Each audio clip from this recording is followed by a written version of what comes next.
아멘. 오늘은 낙심하거나 포기하지 말라, 이런 제목으로 하나님의 말씀을 증거하도록 하겠습니다. 낙심이나 포기라는 말은 절망스러운 느낌이 들잖아요. 그럼에도 불구하고 우리 예수 믿는 사람도 때로는 순간순간 낙심할 수 있습니다. 그런데 이 낙심이 포기로까지 이어진다고 한다면 안 되겠죠? 여러분, 무슨 일이 있어도 약간의 낙심할 수도 있고 힘들 수도 있지만 포기하여 절망하지 않기를 간절히 축원합니다. 방화동에 솔병원이 있는데 그 솔병원, 우리 집사님도 거기에 지금 거기서 일하시고 계시는데, 며칠 전에 제가 중앙일보 신문을 보니까 인터넷 신문을 보니까 거기에 그 솔병원 대표 원장인 나영무 박사님이 쓴 암 치유 기적의 운동이라는 그 책을 썼는데요.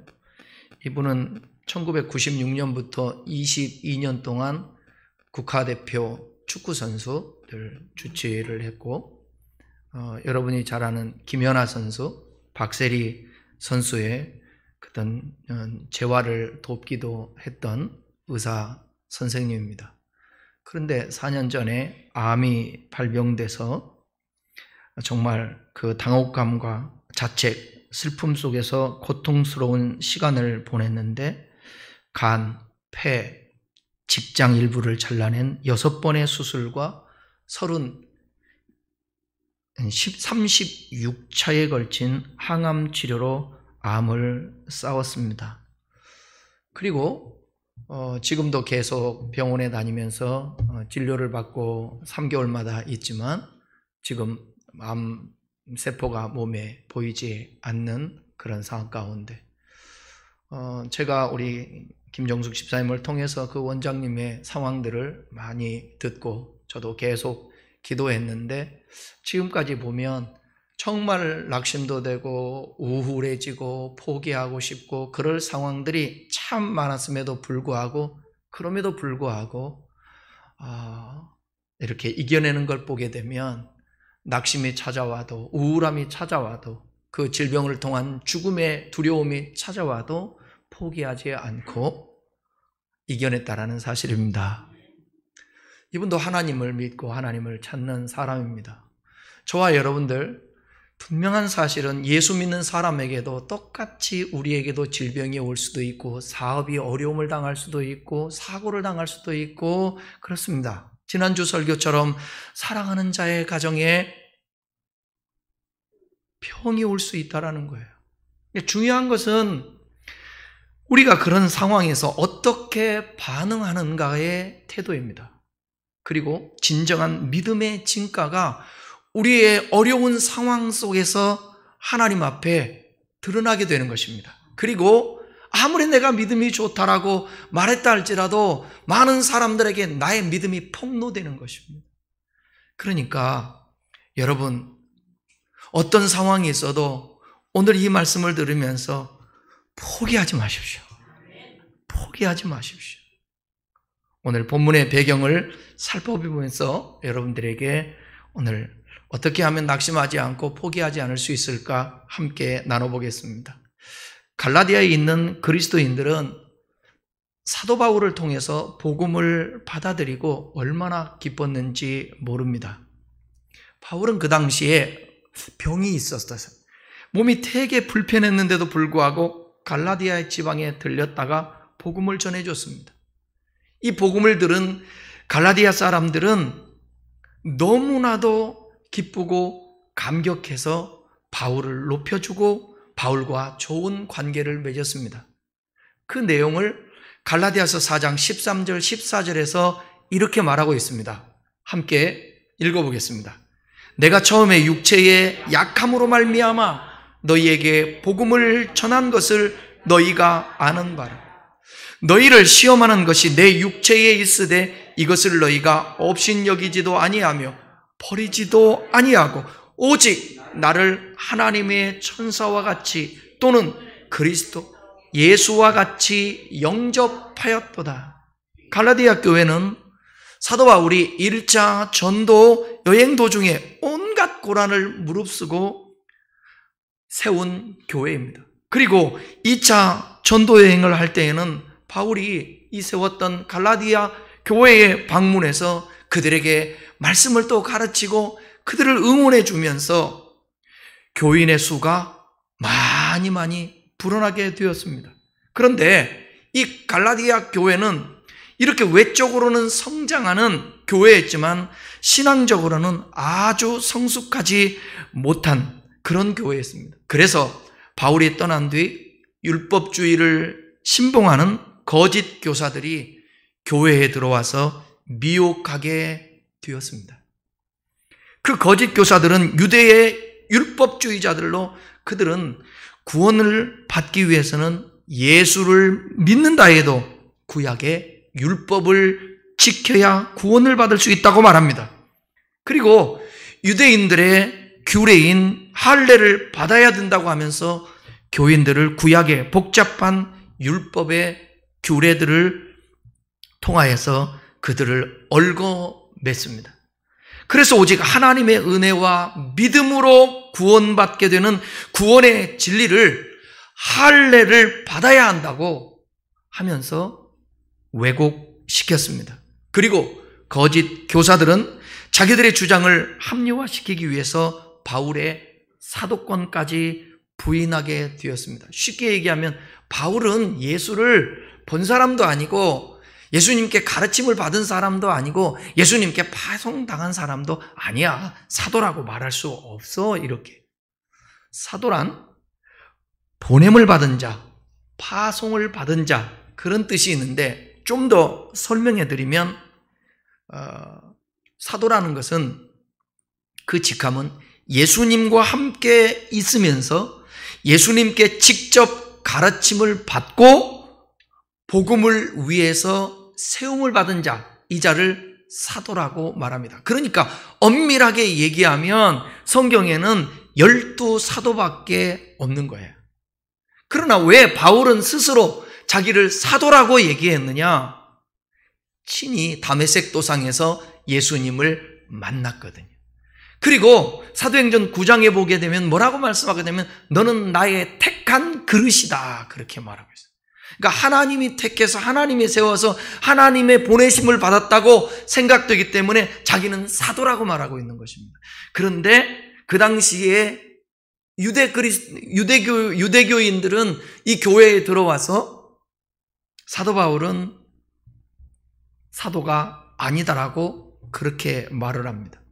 거짓 교사들은 바울은 예수님의 제자도 아니고 복음을 위해 세움받은 자도 아니라고 말하고, 그래서 바울은 갈라디아 교인들이 거짓 교사들의 말에 속아 구약의 율법에 얽매여 믿음의 자유를 잃고 자유의 복음의 생명력이 쇠해가는 심각한 상황에 바울 사도는 급히 이 갈라디아 교회 성도를 향해서 이 편지를 쓰게 되는 것입니다.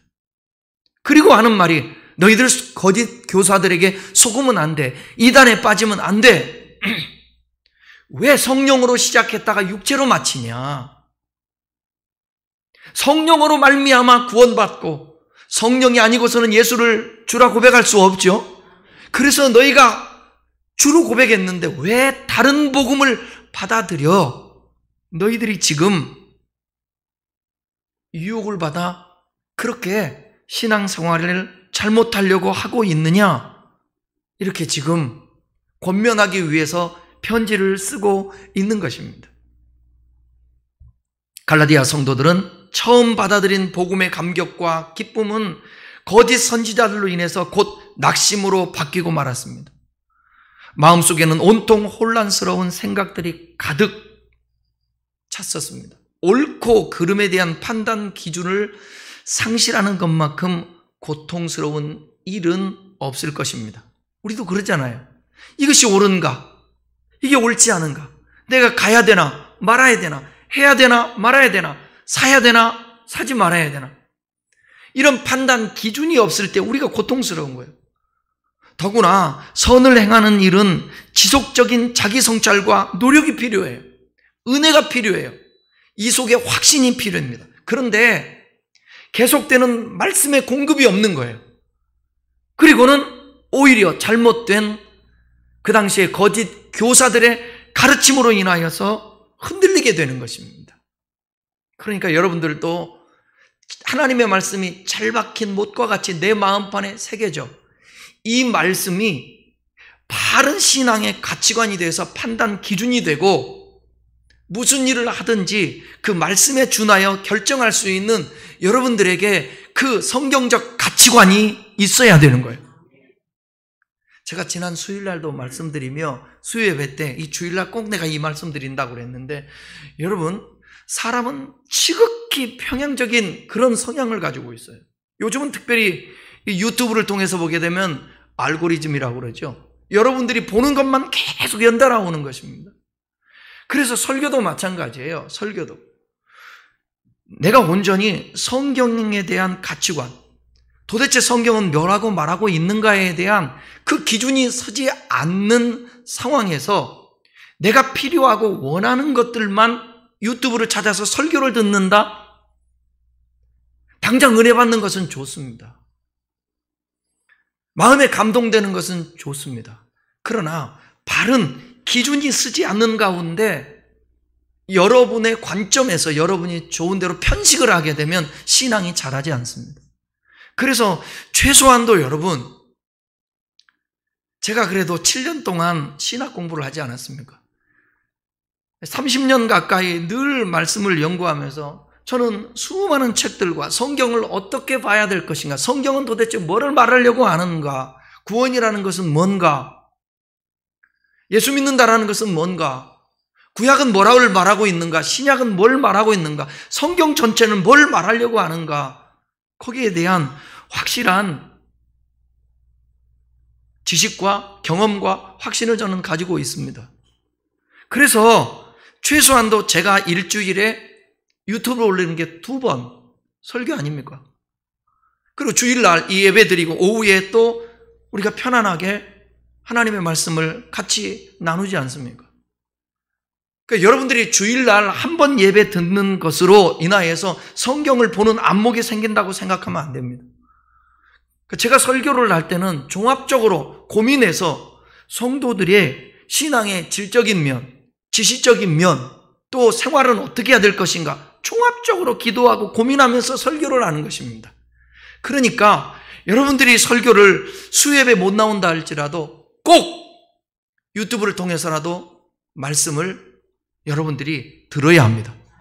그리고 가랑비에 옷 젖는다고 매일 성경을 우리가, 저 같은 경우는 20년 가까이 해오고 있는데 8년마다 한 번씩 완전히 창세기부터 계시록까지 완독을 하는 것입니다. 그러니까 가랑비에 옷 젖는다고 여러분들이 꼭 매일 성경도 하시고 매일 성경도 들어야 합니다. 그럴 때에 내 신앙적인 가치관이 생기고 뭔가를 들을 때에 이해가 될 수 있는 것이고 그게 나의 도움이 될 수 있는 거예요, 영적으로. 그러니까 갈라디아 교인들에게서 아직 신앙이 성숙하지 않은 상황에 있는 가운데 거짓 교사들이 와서 복음에다가 다른 복음을 섞어서 전하는 것입니다. 여러분 분명한 사실 기억하셔야 합니다. 우리가 구원받는 유일한 길은 예수 믿는 것입니다. 예수. 근데 이 예수 믿는다는 것이 무엇을 믿는다라는 것인가? 예수의 어떤 부분을, 이 부분도 중요하지만 예수가 빠진 율법으로 행위로 절대로 구원받을 수가 없습니다. 그렇다고 해서 행위를 주님은 말씀하지 않는가, 강조하지 않는가, 율법을 얘기하지 않고 있지 않는가, 그것 아니고 진짜 믿으면, 진짜 성령의 사람이 되면, 진짜 구원을 받으면, 진짜 성경을 알면 우리는 새 사람으로 바뀌어서 신앙 생활 자체가 변화될 수 있고 삶이 따라오는 것이에요. 그러니까 믿음이냐 행함이냐 뗄 수가 없어요. 믿으면 당연히 행함이 따라와요. 순종이 온다라는 거예요. 그런데 믿는다고 하면서 순종이 없다라는 것은 이건 잘못 믿고 있는 거예요. 거짓 믿음이라는 것입니다. 어쨌든 신앙이 어린 그리스도인들은 지금 아주 갈라디아 교인들이 혼란에 빠져 있었습니다. 더구나 이들은 어렵게 했던 것은 뭐냐? 또 재림의 지연이에요. 당시 1세기에는 재림에 대한 얘기들이 너무 많았어요. 왜냐하면 당시 로마의 통치 아래서 고통을 당하고 힘든 상황이 있었거든요. 정치적으로, 경제적으로, 사회적으로. 이 가운데 그들에게 희망은 뭐냐면 예수 그리스도의 재림이에요. 그분이 오셔서 그들에게 영원한 생명을 준 것, 죽어도 살고 살아서 믿는 자는 영원히 죽지 않는 그 축복을 주는 것, 그것을 기대를 했었습니다. 그런데 예수님께서는 오시지 않았어요. 어쩌면 우리 일제강점기 속에 1930년, 40년 이때에도 예수님의 재림을 그렇게 기다리지 않았습니까? 낮에나 밤에나 눈물 머금고 예수 오기만을 기다린다네. 구름만 떠도 혹시 예수님 오시나, 구름 타고 오신다고 그랬으니까 그러한 사모함과 그 열정들이 있었습니다. 어쩌면 그것 때문에 신앙을 버티고 핍박 속에서도 우상 섬기지 아니하고 견뎠는지도 몰라요. 이 갈라디아 교인들에게서도 마찬가지입니다. 예수님이 오시지 않는 거예요. 주님은 오시지 않고 신앙은 혼돈 속에 빠지게 되었습니다. 이 거짓 형제들로 말미암은 혼돈은 그들로 하여금 본래적인 신앙의 모습을 잃어버리고 낙심하게 만들기에 충분했던 것입니다. 그래서 바울은 편지를 쓰면서 말미에 그렇게 말씀하고 있는 것입니다. 이 6장에서 바울은 선을 행하되, 내가 전해준 그 말씀을 가지고 그 말씀대로 행하며 살되 힘들어하는 자들은 짐을 나누고 도와주고 섬기고 말씀을 지켜 살아간. 그런데 때로는 눈에 아무것도 안 보이고 손에 잡히지 않고 귀에 들리지 않을 때 이게 뭔가 하며 너희들이 낙심할까 내가 걱정이 된다. 그러나 기다려라. 때가 이르면 거두게 될 것이다. 물론 여기서 말하는 때는 하나님의 관점에서의 시간, 카이로스입니다. 카이로스. 즉 수학의 시간은 우리에 의해서 결정되는 것이 아니라 하나님의 영원한 계획에 맞추어 거두게 된다라는 거예요. 즉 낙심하거나 포기하지 아니하면 하나님께서 지정하신 그 시간에 거두게 된다라는 것입니다. 히브리서 기자도 적어도 낙심했다는 것에 있어서는 동일한 이 수신자들에게 이렇게 고백을 합니다. 한번 보겠습니다. 히브리서 12장 3절, 5절, 6절입니다. 갈라디아서가 아닙니다. 히브리서입니다. 읽겠습니다. 너희가 피곤하여 낙심하지 않기 위하여 죄인들이 이같이 자기에게 거역한 일을 참으신 자를 생각하라. 또 아들들에게 권하는 것 같이 너희에게 권면하신 말씀도 잊었도다. 일러스되 내 아들아 주의 징계하심을 경히 여기지 말며 그에게 꾸지람을 받을 때에 낙심하지 말라. 주께서 그 사랑하시는 자를 징계하시고 그의 받아들이는 채찍질하느니라. 어려운 일이 있다 할지라도, 꾸지람이 있다 할지라도, 징계가 있다 할지라도, 핍박이 있다 할지라도, 고난이 있다 할지라도 낙심하지 말라고 얘기하는 것입니다. 히브리서 기자와 바울이 동일하게 말하고 있는 것은 믿음의 주여 온전케 하시는 이인 예수 그리스도를 바라보는 믿음 가운데 절대로 속단하지 말고 낙심하며 포기하지 말고 참고 기다리라는 것입니다. 그리하면 때가 이를 때에 거두게 된다는 거예요.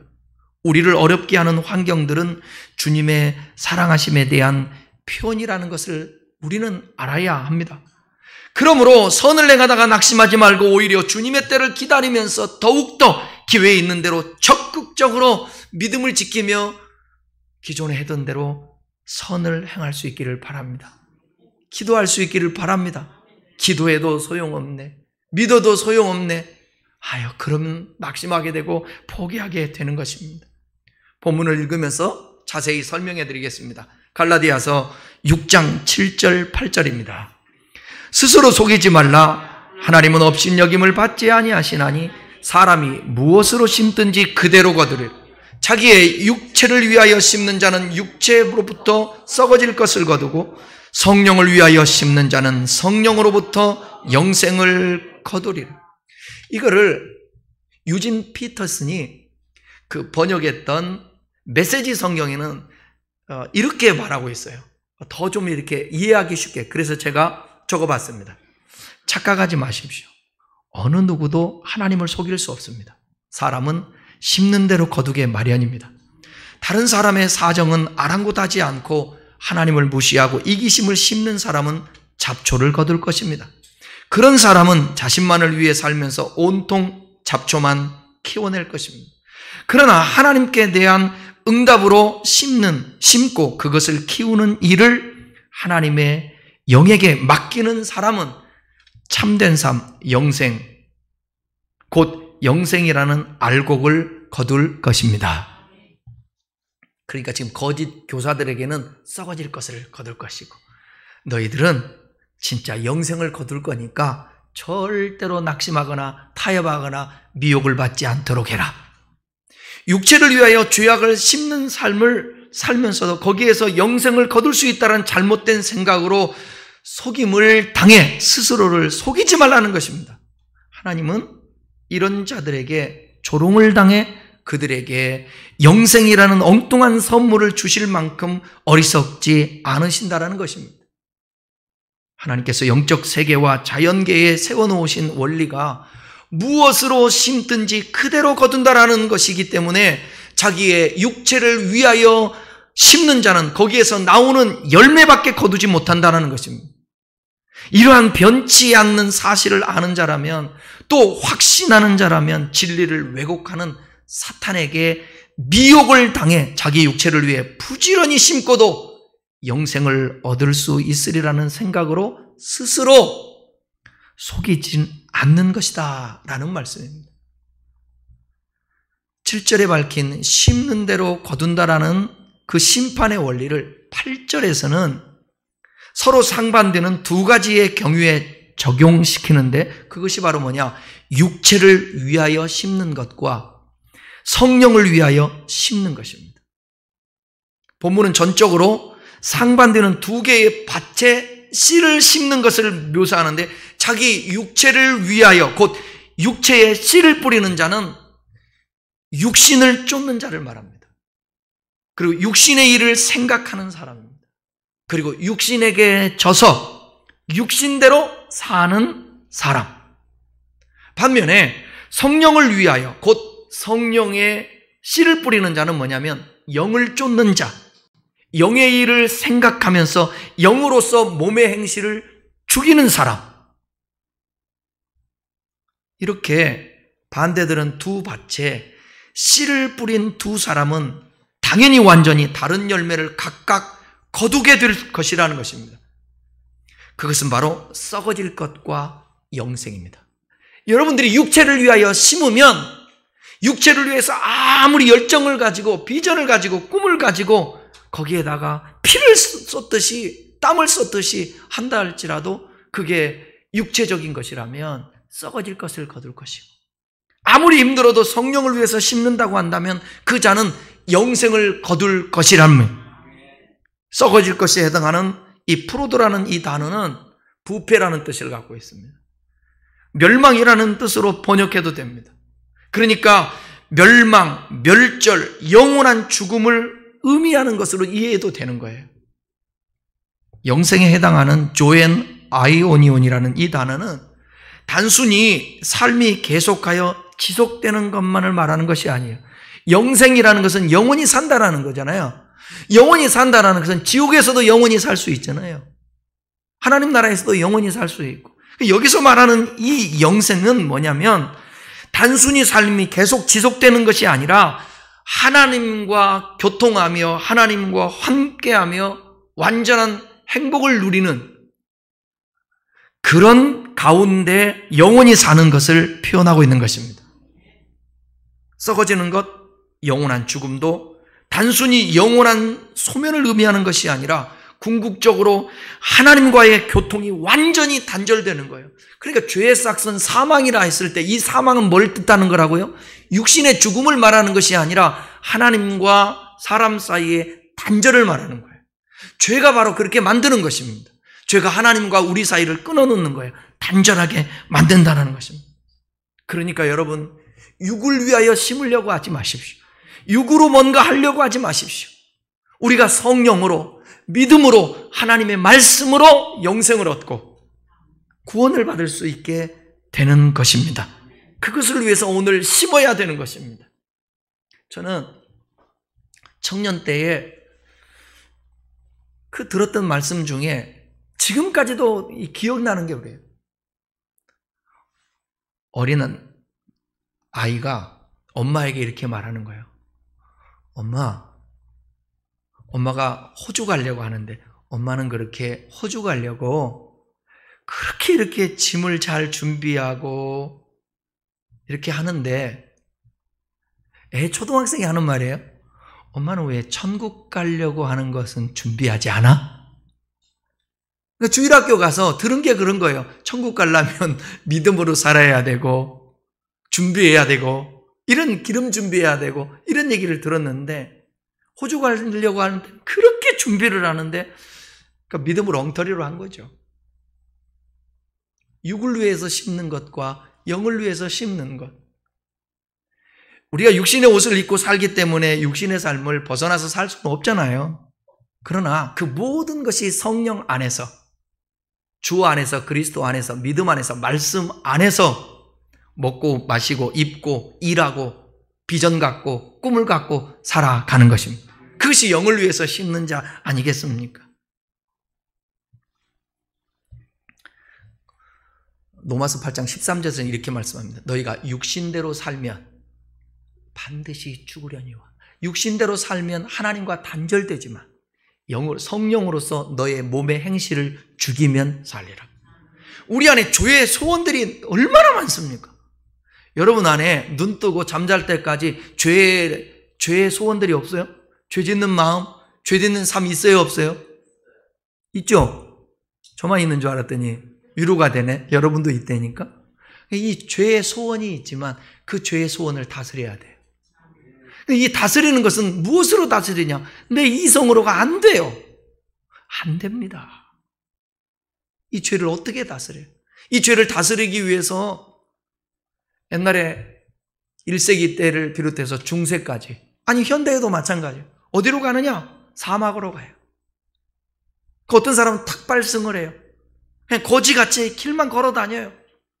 순례길도 있지 않아요. 고행을 하기 위해서. 어떤 사람은 굴 속에 들어갑니다. 어떤 사람은 무덤에도 들어가요. 교부 중에 무덤에 들어가서 거기서 참선을 하고 죄를 이겨볼까. 그런데 아무도 없는 그곳에도 이 생각으로 일어난 죄들, 욕망들 어찌할 수 없잖아요. 근데 희한해요. 성령이 충만하면 내 안에서 일어나는 죄들을 이길 수 있어요. 생각이 바뀌어요. 나쁜 생각보다는 좋은 생각이 들어오는 걸 어떻게 해요? 여러분, 성령 충만하십시오. 그럴 때에 내 속에 있는 불안, 염려, 근심, 걱정, 불면, 모든 것들, 이것들 하나님께 맡길 때에 극복해낼 수 있는 것입니다. 낙심은 문자적으로는 마음이 떨어진다, 그런 뜻을 갖고 있어요. 또 헬라어에는 지치다, 실증나다, 그런 의미를 갖고 있습니다. 선을 행하되 계속해서 지속적으로 지치지 말라는 것입니다. 믿음 생활하고 있는데 지금 뭔가가 왜 믿는데도 이렇지? 그런 마음이 든다고 한다면 지칠 수 있는데 성경은 바울을 통해서 말하는 거예요. 지치지 말라. 권고하는 것입니다. 이런 이야기가 있습니다. 잘 들어보세요. 어느 날 마귀가 자기가 쓰던 모든 도구를 다 경매에 처분한다고 광고를 내서 구매자들이 모여듭니다. 그런데 유독 하나에만은 이것은 팔지 않음이라고 써붙여 놓은 거예요. 그것은 바로 뭐냐? 낙심이라는 것입니다. 다 팔지만 낙심은 팔지 않는다는 거예요. 그 이유인즉 다른 도구는 다 없어져도 좋지만 이것만은 결코 없이 할 수 없다는 것이죠. 왜냐하면 낙심이란 도구만 가지면 마귀는 무슨 일이나 원하는 대로 해낼 수 있기 때문이라는 것입니다.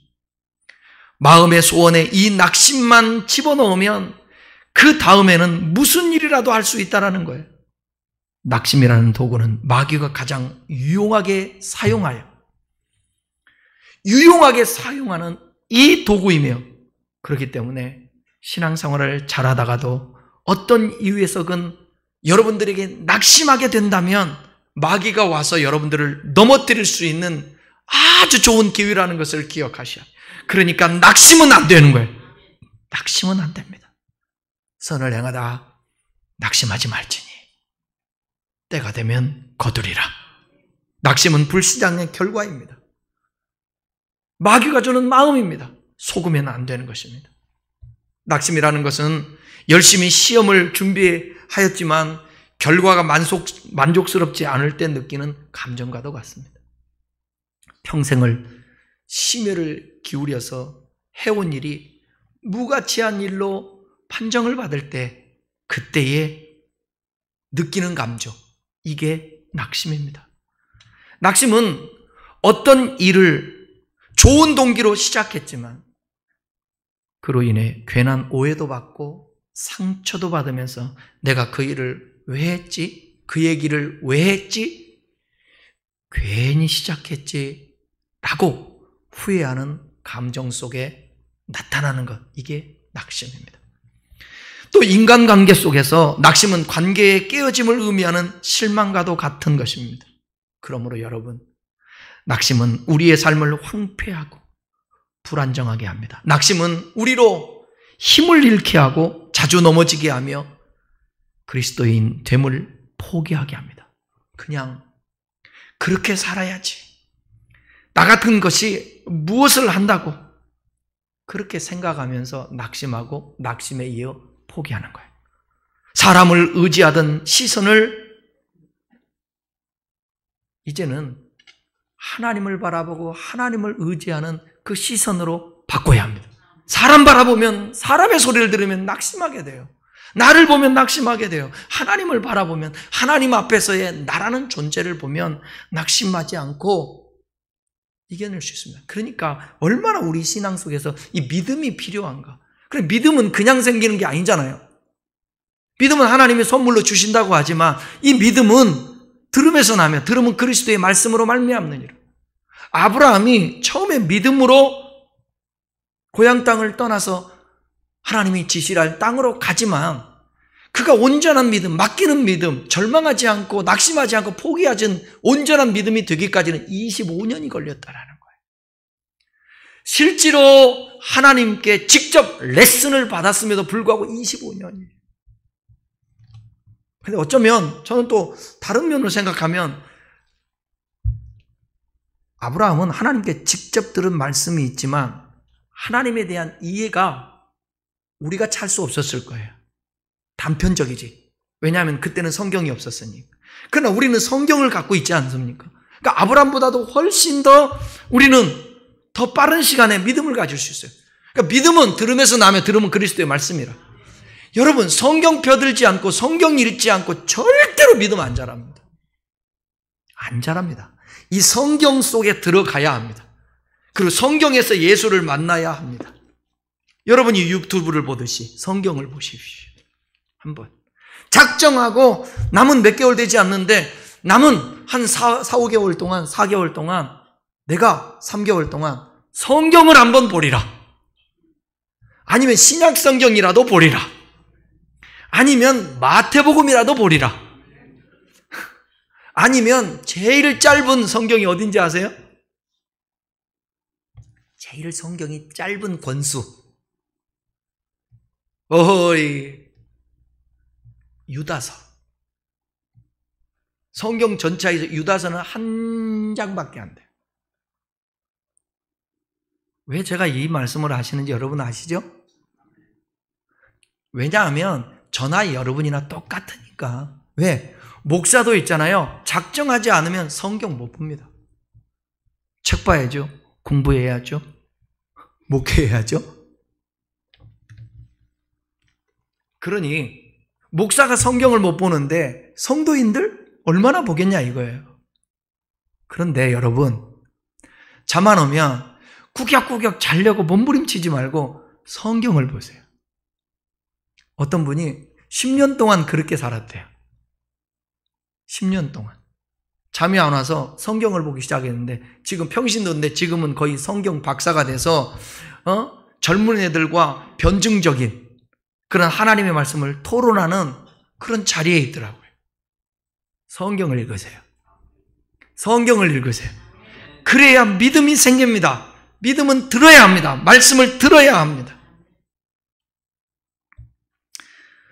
낙심은 이유 없이 찾아오지 않습니다. 반드시 이유가 있습니다. 여러 가지 이유가 있는데 한번 들어보세요. 선을 행하고 열심히 살았는데 기대했던 결과를 얻을 수 없을 때 낙심하죠. 그렇잖아요? 열심히 살았는데 그거 안 돼요. 그 다음에 뭐냐?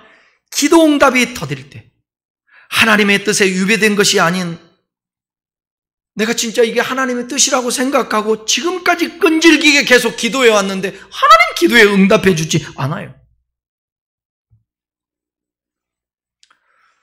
여러분, 저 사리연동에 가면 큰 교회가 있어요. 저 청년 때 그분한테 제가 은혜도 받고 우리 청년 담임 목사였으니까. 얼마 전에 들으니까 교회를 그만뒀대요. 왜 그만뒀나? 스캔들이요. 그 열심히 하고 설교도 잘하고 목회 열심히 했었는데 스캔들 때문에 목회를 그만두었어요. 차라리 그분에게는 여러분 이 세상에 성공하고 영광스러운 자리에서 많은 사람들 만나면서 그게 아니라 차라리 목회를 좀 작게 해도 하나님의 말씀과 씨름하며 성령으로 충만해서 하나님의 다스림을 받아서 끝까지 가는 게 좋지 않습니까?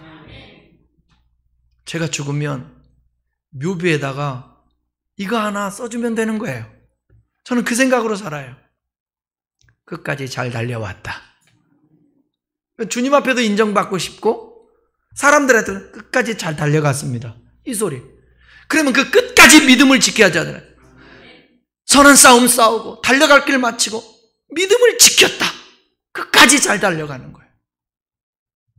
그러니까 여러분, 내가 원하는 대로 기도 응답이 다 되어서 뭔가 이뤄놓는다고 해서 좋은 게 아니라 어느 정도 내가 힘들고 주님 앞에 무릎 꿇지 않으면 안 되고 때로는 낙심도 됐다가 실망도 됐다가 그러면 포기하면 끝이 나니까 다시 일어나 기도하고 다시 붙들다가 하나님의 진리의 말씀을 깨닫게 되고 영성을 갖게 되고 믿음이 자라게 되고 그러다 보면 어느 순간 나를 이기는 거예요. 마귀를 이기는 거예요. 세상을 이기는 것입니다. 그래서 돈에 넘어지지 않습니다. 이성에 넘어지지 않습니다. 명예에 넘어지지 않습니다. 왜냐하면 그것들이 나의 삶의 목적이 아니니까. 주님이 더 중요하니까. 주님과 함께하는 영생이 중요하니까. 마태복음 18장 1절에서는 이렇게 말합니다. 항상 기도하고 낙심치 말라. 한 과부가 불의한 재판관을 찾아가서 끈질기게 메어달래면서 원한을 풀어달라는 거예요. 귀찮고 번거로워서 그 원한을 들어주겠다고 하면서 이런 말씀을 합니다. 하물며 하나님께서 그 밤낮 부르짖는 택하신 자들의 원한을 풀어주시지 않겠느냐. 근데 이 때가 중요한 거예요. 인간은 자기가 원하는 때예요. 나는 지금 당장 합격했으면 좋겠고, 나는 지금 당장 취직했으면 좋겠고, 나는 당장 이런 사람과 결혼했으면 좋겠고, 나는 당장 이 문제가 해결됐으면 좋겠다라는 마음을 갖지만 그것은 내 때인 거예요. 하나님의 카이로스의 때는 당신이 가장 보시기에 우리를 위한 그때 응답해 주는 거예요. 그러니까 기도 응답이 없다고 해서 낙심하지 마세요. 기도하는 걸 포기하지 마세요. 때가 되면 하나님이 역사해 주실 줄 믿습니다. 다음 뭐냐면 우리는 왜 나는 선을 행하는데 왜 악인들은 저렇게 잘 되는데 선을 행하는 나는 이렇게 잘 안 되지? 그때 낙심되는 거예요. 자기는 그런대로 의롭게 살고 믿음으로 나는 살아왔는데 왜 나는 잘 안 풀리고 저렇게 악한 사람은 잘 나가지? 그렇게 생각하는 사람을 위해서 시편 기자는 시편 37편에서 이렇게 말합니다. 1, 2절입니다. 함께 읽겠습니다. 악을 행하는 자들 때문에 불평하지 말. 불의를 행하는 자들을 시기하지 말지어다. 그들은 풀과 같이 속히 배임을 당할 것이며 푸른 채소같이 쇠잔할 것이미로다. 여호와를 의리하고 선을 행하라. 땅에 머무는 동안 그의 성실을 먹을거리로 삼을지. 그 하나님의 성실하심을 믿고 불의를 행하며 악을 행하는 자, 그들을 향해서 불평하거나 시기하지 말라는 거예요. 너는 너다라는 거예요.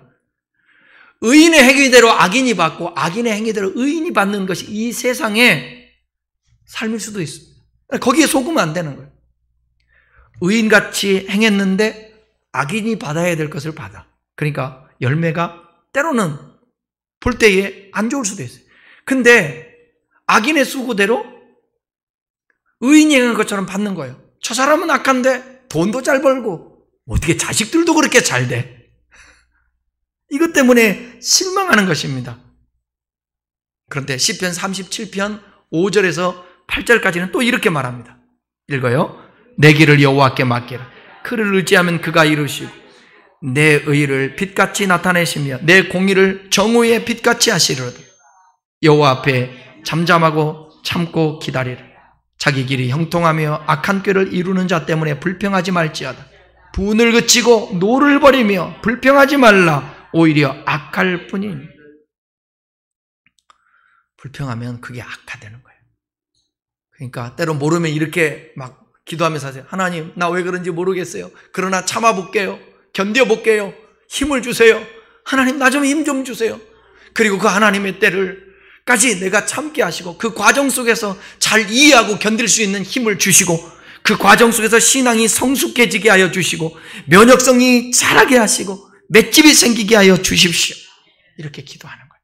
그러다 보면 어느 순간에 응답도 오고 하나님이 행하시는 일들이 보이고 나는 성숙한 자리로 가 있게 되는 거예요. 다음은 현실만 보면 낙심하게 되는 것입니다. 지금 앞만 보고 지금 상태만 보고. 따라봐요. 감정을 믿지 마라. 여러분, 감정을 믿으면 안 됩니다. 오늘의 내가 이 기쁜 감정이 저녁에 가서 완전히 바뀝니다. 희한해요.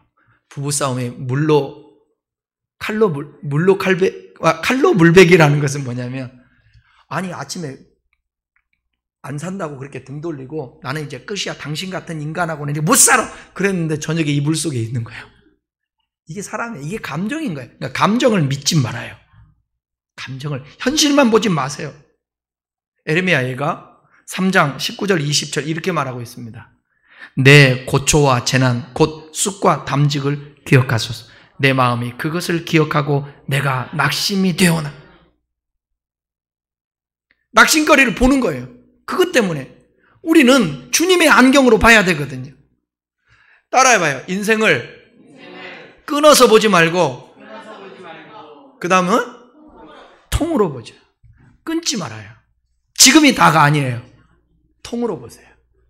지금 잘 된다고 해서 잘 나간다고 해서 이게 다가 아니에요. 지금 어렵다고 해서 이게 다가 아니에요. 그래서 참아야 돼요. 그래서 견뎌야 돼요. 요즘 목회자들 만나면 최고의 말들이 뭐냐? 견디라는 거예요. 목회가 안 돼요. 부흥이 안 돼요. 성도들이 빠져나가요. 청소년들이 없어요. 당연히 30, 40대가 교회를 빠져나가니까, 교회 안 나오니까 주일 학생이 없죠. 그럼 앞으로 10년, 20년 후에 한국교회 어떡하죠? 그래서 제가 20년 전부터 비전이 뭐냐, 뭘 세우고 뭐 해서 어떻게 하고, 이 비전이 아니라 주님 오실 때까지 존재하는 교회가 되기를 비전으로 품는 거예요. 그러려면 어떻게 하느냐? 교회가 반석 위에 세워져야 돼요. 반석 위에 세워진다는 것은 예수 그리스도를 토대로 해서 하나님의 말씀의 옷을 입고 살아가는 사람들, 그러면 교회는 무너지지 않습니다. 절대로 저는 하나님의 말씀에 세워진 교회는 무너지지 않는다고 믿습니다. 바로 성도가 교회입니다. 그러니까 여러분들이 말씀으로 믿음에 굳건히 있으면 교회 무너지지 않습니다. 낙심은 포기하게 만들기 때문에 해서는 안 됩니다. 낙심은 모든 것을 다 내려놓게 되는 거예요. 마음이 툭 떨어지는 거예요. 의욕도 안 생겨요. 그 다음 뭐냐? 내가 뭐를 해? 포기해버려요. 그러면 안 돼요. 믿는 자에게는 결코 포기란 있을 수 없습니다. 오직 믿음으로 전진만 있을 뿐인 것입니다. 제가 지금은 은퇴해가지고 80이 넘어서 90 되실 텐데 이효문 목사님이라 하신 분이 그분이 부흥회를 하는데 교회에 와서 그 말씀을 하시더라고. 우리의 믿음은 뭐와 같아야 되냐면 비행기와 같아야 되고 새와 같아야 된다는 거예요. 여러분, 하늘에서 비행기가 후진하는 법이 있나요? 없어요. 참새가 뒤로 날아가는 거 봤습니까?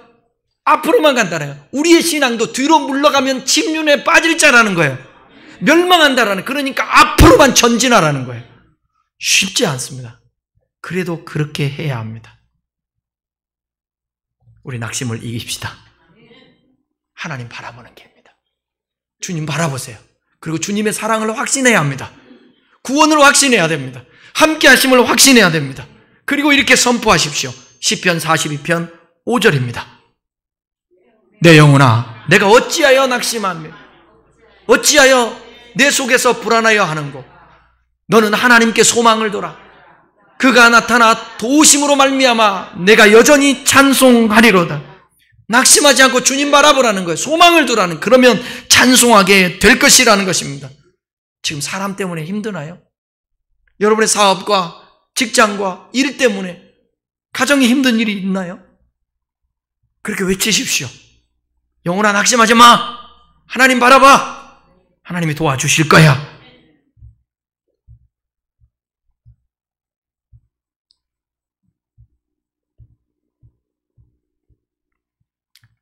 따라하겠습니다. 포기하지 않으면 반드시 거두게 된다.